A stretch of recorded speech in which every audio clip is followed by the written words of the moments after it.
मुख्यमंत्री लाडकी बहीण योजनेमध्ये महत्त्वाची अपडेट समोर आली आहे। सरकारने जाहीर केलेल्या या योजनेला उदंड प्रतिसाद मिळताना दिसत आहे। योजनेचा लाभ घेण्यासाठी अनेक केंद्रावर महिलांची मोठी झुंबड उडाली आहे। महाविकास आघाडीने या योजनेवर कडाडून टीका केली होती, पण महायुती सरकार मात्र या योजनेचे विविध कार्यक्रम राबवताना दिसत आहे। आता याच योजनेसंदर्भात सरकारने आणखीन एक मोठा निर्णय घेतला असून त्यामुळे अनेक महिलांना मोठा दिलासा मिळणार आहे। सरकारकडून लाडकी बहीण योजनेला मुदतवाढ देण्यात आली आहे, म्हणजे या योजनेसाठी अर्ज भरण्याची तारीख वाढवून देण्यात आली आहे। येत्या 30 सप्टेंबरपर्यंत लाडकी बहीण योजनेसाठी अर्ज भरता येणार आहे। यामुळे अनेक महिलांना मोठा दिलासा मिळाला आहे।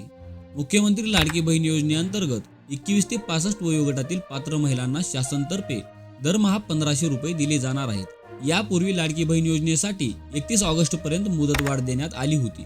त्यामुळे ज्या महिलांना या योजनेसाठी अजून अर्ज केले नाहीत त्यांना या योजनेचा लाभ घेता येणार नाही आणि त्यातून मिळणाऱ्या निधीपासून वंचित राहावे लागेल का, असा प्रश्न लाखो महिलांना पडला होता।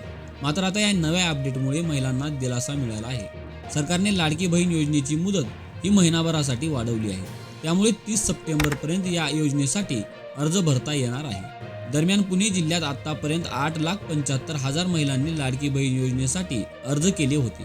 त्यापैकी 7 लाख महिलांचे अर्ज स्वीकारण्यात आले आहेत। मात्र त्यापैकी 24,000 अर्ज हे तांत्रिक कारणामुळे नामंजूर करण्यात आल्याची माहिती समोर आली आहे।